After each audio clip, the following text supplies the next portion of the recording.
Hi friends, welcome. सो आज हम लोग करने वाले हैं एफए में हमारा सेकंड लेसन चालू है कंसाइनमेंट अकाउंट का।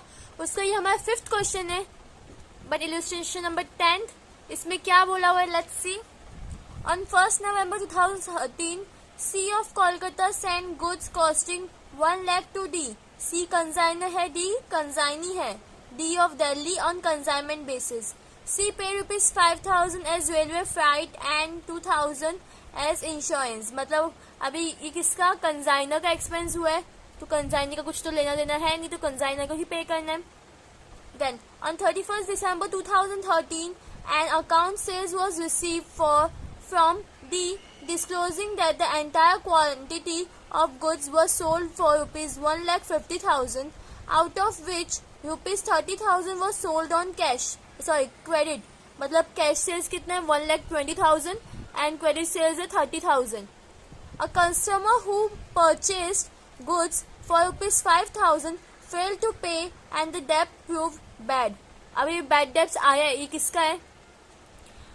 अगर इस क्वेश्चन में बोला होता कि डायरेक्ट क्रेडिट कमीशन अगर कंसाइनी को मिल रहा होता तो बैड डेब्ट्स का खर्चा कंसाइनी उठाता, बट इसमें ऐसा कुछ नहीं बोला। बैड डेब्ट्स क्रिएट हुए तो भी कंसाइनमेंट का लॉस है, कंसाइनी का कोई लेना देना नहीं है इसमें, बिकॉज उसने बैड डेब्ट्स क्रेडिट पे सेल्स भी किए थे, तो उसने कंसाइनर को पूछे किए थे।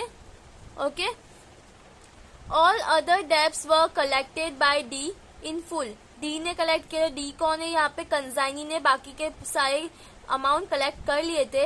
As per agreement D is allowed a commission at the rate 10% on sales.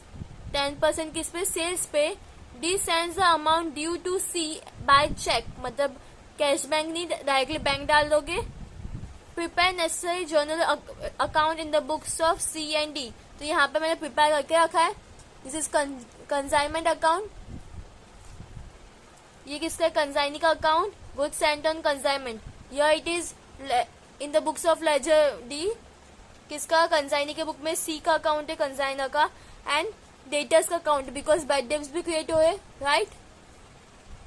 यहाँ पे मैं consignment account consignment debtors account बनाया है, but one thing is that यहाँ पे हम लोग ने जो भी मतलब अगर हम लोग इस क्वेश्चन में जहाँ पर हम लोग को डायरेक्ट क्रेडिट कमीशन नहीं दिया हुआ है, वहां पर अगर हम लोग को नॉर्मली हम लोग सिर्फ कंसाइनी के बुक में कंसाइनर का अकाउंट बना देंगे, it's all fine.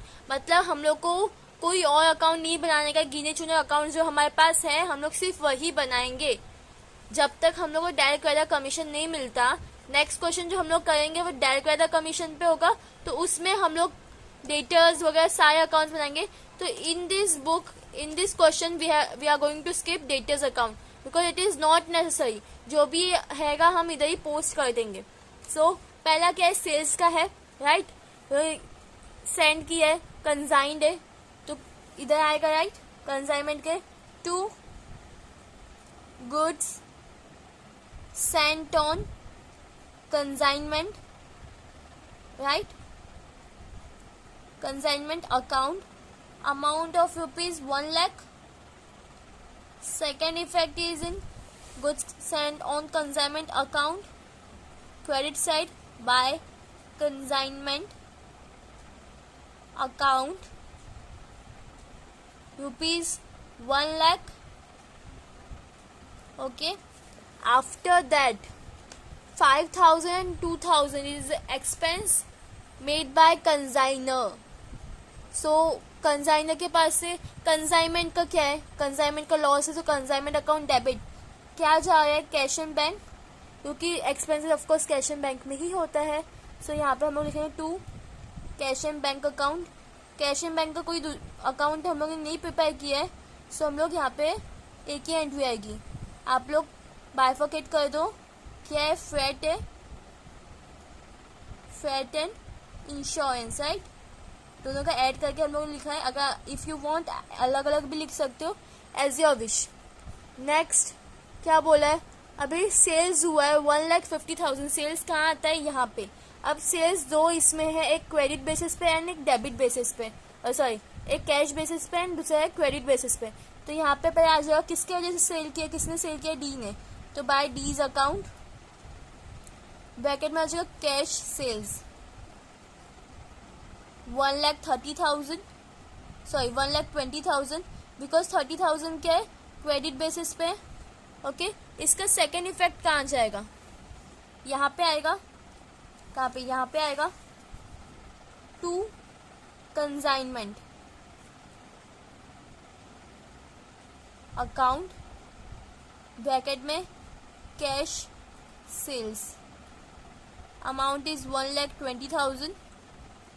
Next is what, credit sales है कितना, 30,000 का, तो हम लोग यहाँ पे 30,000 लिख देते हैं।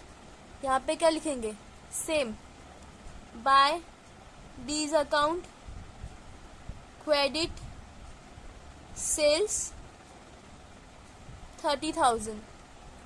नेक्स्ट इफेक्ट किसके, कंसाइनी के अकाउंट में आएगा, to consignment account credit sale, कितना है 30,000 का, तो यहाँ पे 30,000 आ गया। व्हाट एल्स, अब क्या बोला है, बैड डेब्ट्स हुआ है 5,000 का, फेल टू पे, तो ये क्या है, कंसाइनमेंट का नुकसान है, किसकी वजह से हुआ नुकसान, डी की वजह से, तो टू डीज अकाउंट ब्रैकेट में बैड डेब्ट्स, अमाउंट कितना है 5,000। सेकेंड इफेक्ट कहाँ चला जाएगा, डी के अकाउंट में credit side, by consignment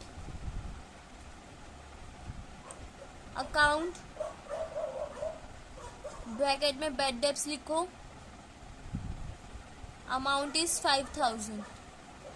okay, तो आप लोगों को समझ में आ गया होगा। अब क्या बोला है, जो भी सेल्स है उस पर कितना 10% कमीशन, कमीशन भी क्या है, कंसाइनमेंट का लॉस है, तो यहाँ पे आ जाएगा टू डीज अकाउंट, बाइफरकेट कर दो, कमीशन कितना है 1,50,000 पे, अगर 10% निकालेंगे तो 15,000। ओके, एंड नेक्स्ट इफेक्ट यहाँ पे चला जाएगा credit side, by consignment, consignment के थ्रू आया है ना, तो बाय कंसाइनमेंट अकाउंट बाइफरकेट कर दो, commission amount is 15,000। So till यह हम लोग ने सारे मतलब कंसाइनर के लेजर में सारे सब अकाउंट कर दिए, सब एंट्रीज पास कर दिए, अब क्लोज कर देते पहले। सो ऑफकोर्स यहाँ पे 1,50,000 क्या हो जाएगा, टैली अमाउंट आ जाएगा 1,50,000, यहाँ पे भी 1,50,000। अब इसमें से ये टोटल करके आपको माइनस करना है, तो हम लोग क्या मिलेगा, टू नेट प्रॉफिट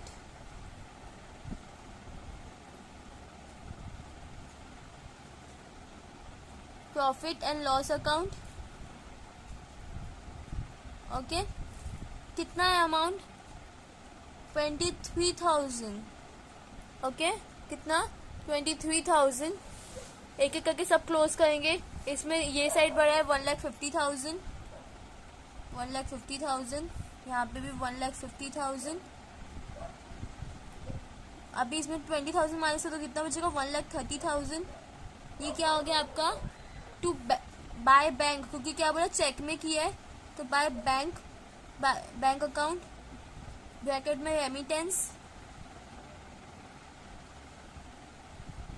ओके, यहाँ पे 1 लाख एज इट इज आ जाएगा, 1 लाख, यहाँ पे भी 1 लाख आ जाएगा, यहाँ पे आ जाएगा टू क्या आ जाएगा, ट्रेडिंग अकाउंट, गुड्स का है ना, तो ट्रेडिंग अकाउंट पे ये जाता है, तो 1 लाख रुपीज। अब हम लोग को अब हमारी एक ही चीज बाकी है, विच इज कंसाइनी की बुक में कंसाइनर का अकाउंट बनाने का है। ओके, या तो आप इसका पूरा रिवर्स कर दो, या तो हम लोग क्वेश्चन से ही देखते हैं। अगर कंसाइनर ने गुड्स भेजे तो कंसाइनी का कोई लेना देना नहीं, क्योंकि अब तक उसके पास गुड्स नहीं आए। कंसाइनर का खर्चा है, फ्रेट एंड इंश्योरेंस, उसको कुछ लेना देना है नहीं है। सेल्स हुआ है, सेल्स तो ऑफकोर्स कंसाइनी ने किया है, कंसाइनर के बेसिस पे, तो क्या हो जाएगा, सेल्स क्या हो जाएगा। अभी इधर यू कैन सी, यहाँ पे क्या है, मतलब डेबिट साइड है, यहाँ पे क्रेडिट साइड आ जाएगा। ओके, पर क्रेडिट साइड क्या आएगा, कैसे लिखोगे आप, कैसे, cash bank account debit to consigner's account, तो यहाँ पे क्या आ जाएगा, by cash and bank account. पहला क्या है, कैश सेल्स, यहाँ पे लिख दो cash sales amounting rupees 1,20,000। Second is what, debtors से रिलेटेड है, यहाँ पे आ जाएगा by consignment debtors account. Bifurcate कर दो, credit sales amounting rupees 30,000। Okay, अब क्या, अब सेल्स तो हो गया, अब क्या बचा है, कमीशन मिला है। पहले तो बैड डेब्ट्स हुए, अब बैड डेब्ट्स तो ऑफ कोर्स इसकी वजह से, बस इसने पूछ के किया था, इसका तो कुछ है नहीं, इसका कुछ होने वाला है, नहीं होने वाला है। बट डेटर्स क्रिएट हुए, कलेक्ट तो यही करेगा बाद में, बट तो अभी तो कुछ पैसे गए नहीं, अभी तो सिर्फ सब ड्यू हुआ है। तो यहाँ पे आ जाएगा 2, आ जाएगा 2 क्या कंसाइनमेंट आएगा, यहाँ पे नहीं आएगा, 2 क्या आ जाएगा, 2 कंसाइनमेंट डेटर्स आ जाएगा, क्योंकि यहाँ पे क्या हुआ है, बैड डेब्ट्स हुआ है। 2 कंसाइनमेंट डेटर्स अकाउंट, यहाँ पे BD लिख देंगे, बैड डेब्ट्स हो जाएगा विच इज 5,000। अब कमीशन मिला है तो फायदा है, तो यहाँ पे आ जाएगा 2 कमीशन को बाइफरकेट करने की जरूरत नहीं है, कितना है 15,000 रुपीज कमीशन है, ठीक है। टोटल हमारा जो बैलेंसिंग अमाउंट है वो 1,50,000 है, यहाँ पे भी 1,50,000, यहाँ पे आपको कितना 1,30,000 आपका क्या आ जाएगा, इधर cash and bank, 2 cash and bank account, क्या है ये, रिफंड या रेमिटेंस, कुछ भी लिखो, one and the same. I hope it's clear to you. Consignment debtors का यहाँ पे कोई लेना देना नहीं है, हम लोग तो बना भी सकते हैं, इट्स नथिंग गोइंग टू, वो इधर क्लोज हो जाएगा, उधर टैली, मतलब उसका कोई अमाउंट ट्रांसफर नहीं होने वाला है, so it's not of any use. Okay, thanks for watching, please check the description, like, share and subscribe.